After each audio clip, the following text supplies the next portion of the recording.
नमस्कार साथियों, स्वागत है आप सभी का सत्य एक्सेलेंट यूट्यूब चैनल पे। कल की डेट में मैंने आपको 1 से लेकर 10 तक क्वेश्चन बताया शाम को, जो कि यहाँ पर आपको लाइव क्लास चलाकर मैंने आपको सारे क्वेश्चन हल करके दिखाया।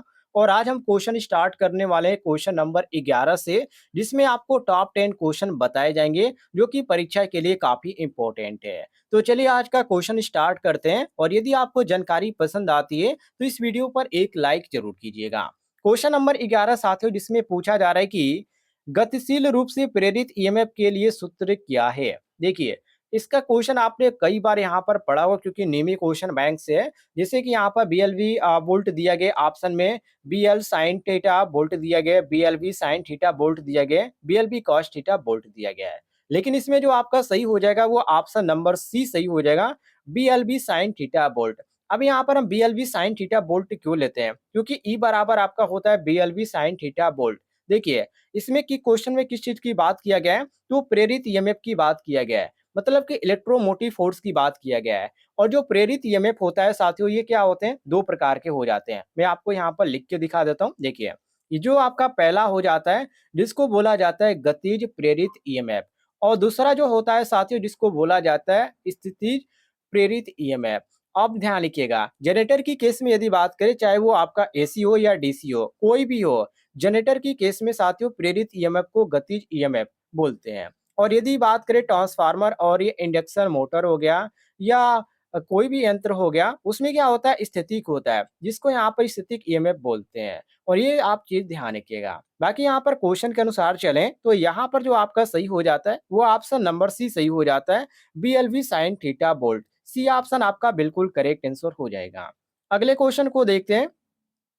अगले क्वेश्चन में साथियों यहाँ पर पूछा जा रहा है कि चुंबकीय क्षेत्र की दिशा, क्वेश्चन को ध्यान से देखिएगा, चुंबकीय क्षेत्र की दिशा ज्ञात करने के लिए किस नियम का उपयोग किया जाता है। यहाँ पर ये ऑप्शन दिए गए कार्क स्क्रू का नियम। तो देखिए, कार्क स्क्रू का जो नियम होता है, ये धारावाही सीधे चालक का चुंबकीय क्षेत्र ज्ञात करने के लिए हम प्रयोग करते हैं।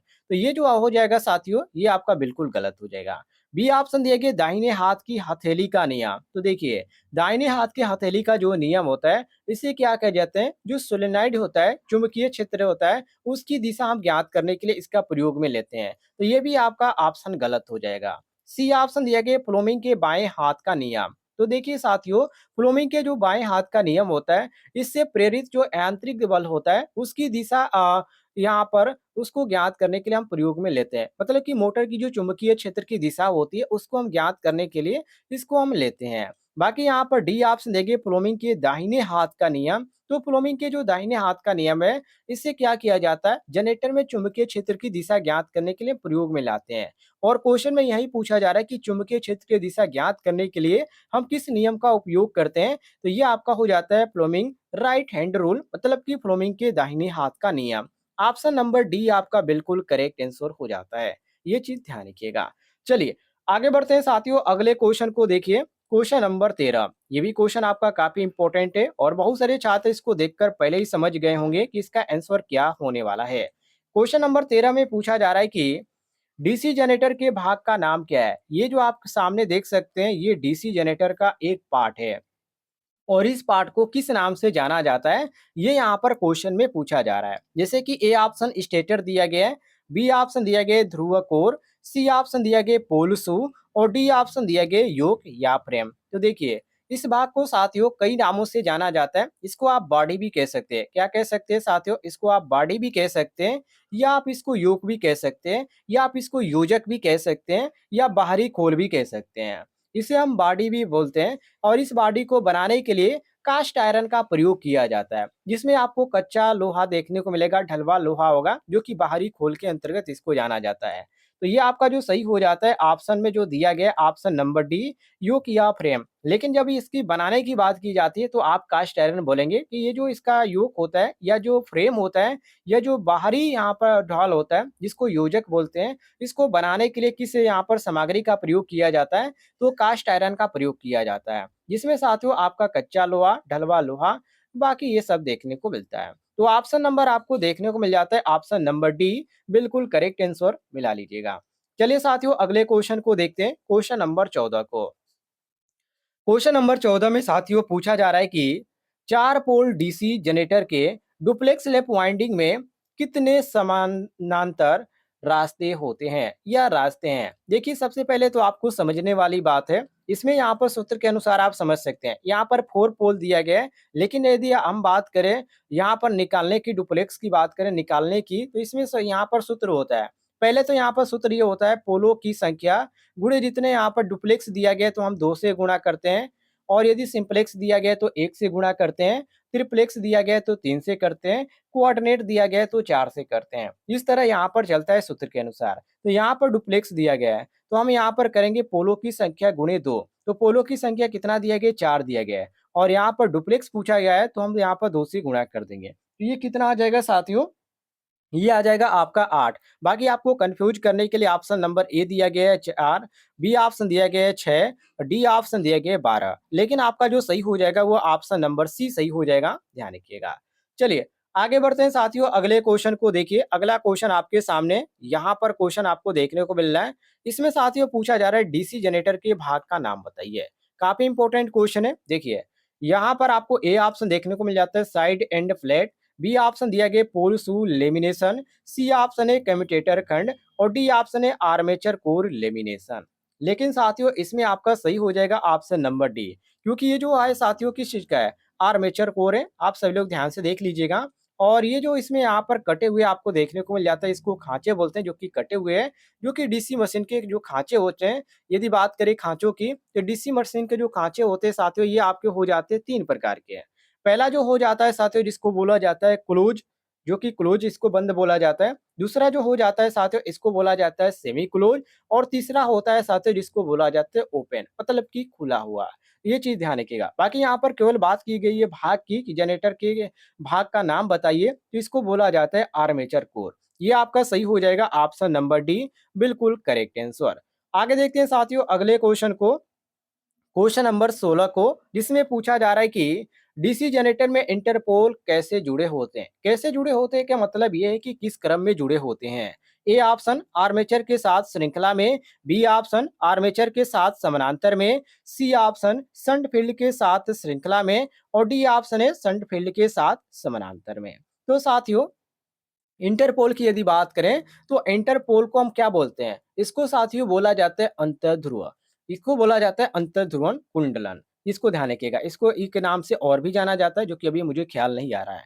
तो इंटरपोल की वाइंडिंग की बात किया गया, इंटरपोल की वाइंडिंग किसके क्रम में जुड़ी होती है? तो इंटरपोल की जो वाइंडिंग होती है, ये कनेक्शन जो होते हैं साथियों, ये आर्मेचर के श्रेणी क्रम में होता है। किस क्रम में होता है? आर्मेचर के श्रेणी क्रम में होता है। बहुत सारे छात्रों के दिमाग में ये सवाल चल रहा होगा कि ये आर्मेचर के श्रेणी क्रम में ही क्यों चलाया जाता है, जो कि ऑप्शन में ए दिया गया है। तो आप यहाँ पर कह सकते हैं कि आर्मेचर वाइंडिंग जो होती है साथियों, वो क्या होती है? अधिकतम कम्यूटेशन प्रभाव को होता है, जो कि अधिकतम कम्यूटेशन प्रभाव को क्या करता है? समाप्त करता है, और समाप्त करने के लिए ये की जाती है।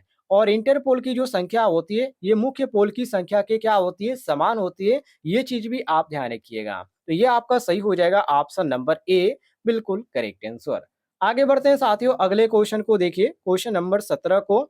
इसमें पूछा जा रहा है कि एक स्व उत्तेजित डीसी जनरेटर में अवशिष्ट चुंबकत्व की आवश्यकता क्या है? वेरी वेरी इंपॉर्टेंट क्वेश्चन है। जैसे कि ए ऑप्शन दिए गए वोल्टेज का निर्माण करें, बी ऑप्शन दिया गया फील्ड करंट कम करें, सी ऑप्शन है आर्मेचर करंट कम करे। तो साथियों सेल्फ जनरेटर कब होता है? पहले आप इस चीज को ध्यान रखिए, क्योंकि यहाँ पर स्व उत्तेजित जनरेटर की बात किया गया है। तो सेल्फ जनरेटर कब होगा? जब अपने आप जनरेटर स्टार्ट होकर वोल्टेज बनाना स्टार्ट कर देता है, तो वो होता है साथियों सेल्फ जनरेटर। तो अपने आप स्टार्ट होने के लिए फील्ड वाइंडिंग में कुछ फ्लक्स की मात्रा भी होनी चाहिए। तो फ्लक्स की मात्रा जो होती है इसमें होती है। तो इस यहाँ पर साथियों वोल्टेज बनाने के लिए जनरेटर में अवशिष्ट चुंबकत्व की आवश्यकता होती है। तो हम यहाँ पर कह सकते हैं कि ऑप्शन में जो ए ऑप्शन दिया गया वोल्टेज का निर्माण करे, जो कि क्वेश्चन के अनुसार एक स्व उत्तेजित डीसी जनरेटर में अवशिष्ट चुंबकत्व की आवश्यकता क्या होती है या क्यों होती है? तो वोल्टेज के निर्माण करने के लिए इसकी आवश्यकता होती है, जो कि ऑप्शन में आपको देखने को मिल जाता है ए ऑप्शन। तो ए ऑप्शन साथियों हमारा करेक्ट आंसर हो जाएगा। आगे बढ़ते हैं अगले क्वेश्चन को देखिए, क्वेश्चन नंबर 18 को, जिसमें साथियों पूछा जा रहा है कि डीसी मशीनों में वे कौन से दो बिंदु है जो ब्रश संपर्क प्रतिरोध को मापते हैं? वेरी वेरी इंपॉर्टेंट क्वेश्चन है साथियों।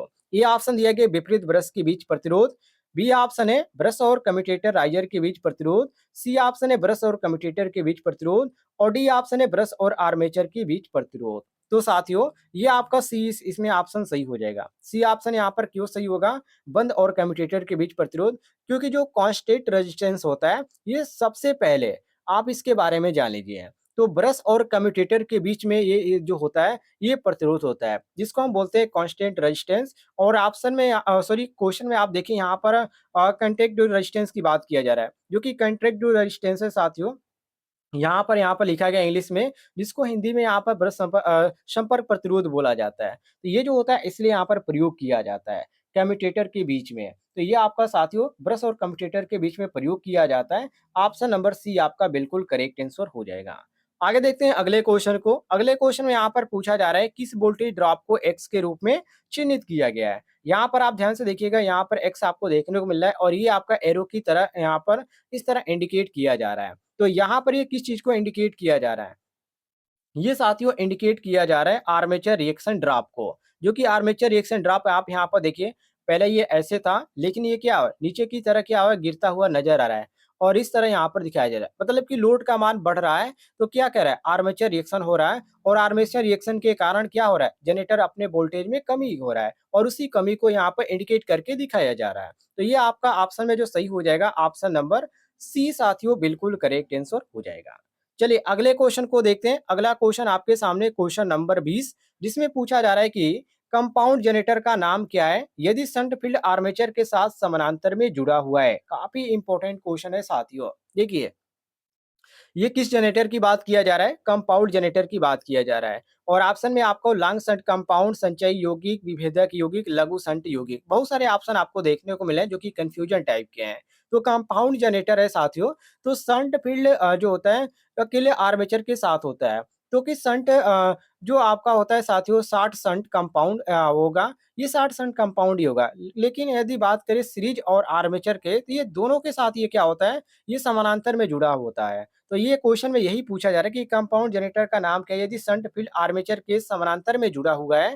तो यदि समानांतर में जुड़ा हुआ है तो ये आपका लघु शंट यौगिक होगा, जो कि ऑप्शन में आपको डी ऑप्शन देखने को मिल रहा है। उम्मीद है साथियों आपको जानकारी पसंद आई होगी, तो इस वीडियो पर एक लाइक कीजिएगा और चैनल पे नए होंगे तो चैनल को भी सब्सक्राइब कर लीजिएगा।